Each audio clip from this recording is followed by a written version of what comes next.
आयुष्मान भारत तो एक भारत सरकार की स्कीम है और उसको इम्प्लीमेंट किया है।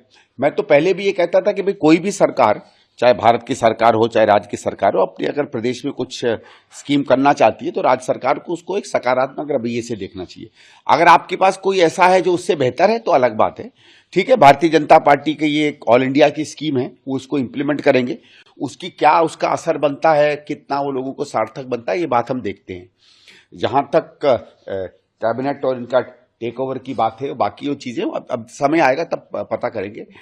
इस कैबिनेट के सामने दो मुझे लगता है बहुत बड़ी चुनौतियां आएंगी। एक तो जो बातें इन्होंने कही हैं अपने मैनिफेस्टो में, उसका वित्तीय भार बहुत ज्यादा है, लेकिन इसमें विकास की इन्होंने कहीं बात नहीं की।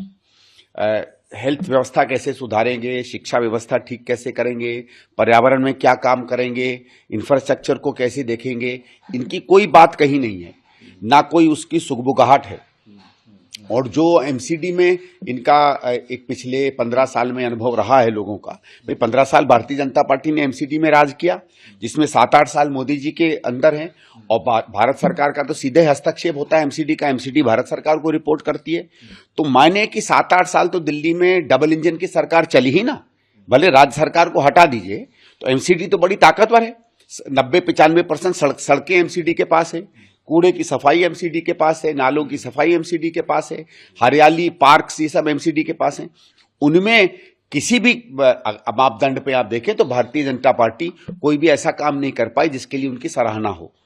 तो जब एमसीडी में वो काम नहीं कर पाए और क्या कहते हैं भारत सरकार के साथ होते हुए, तो अब ये दिल्ली सरकार में क्या करेंगे, मैं उनको शुभकामनाएं देता हूं, लेकिन एक एक्सक्लेमेशन मार्क बनता है और हम देखेंगे, आशा करेंगे ये लोग अच्छा काम करें। सीएजी की रिपोर्ट आने दीजिए जी।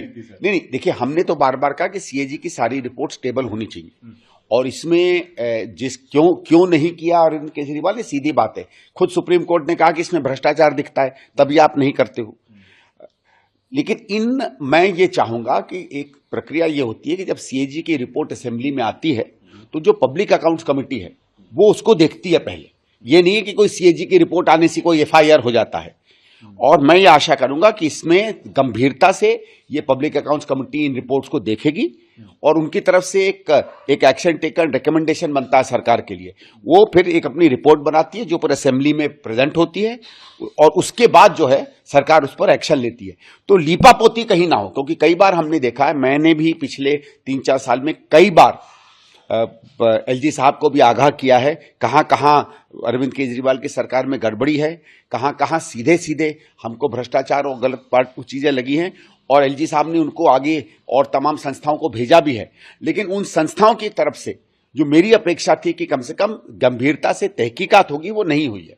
वो मैंने वो काम होते हुए नहीं दिखा। आशा करूंगा कि अब इनके पास दिल्ली की सरकार है।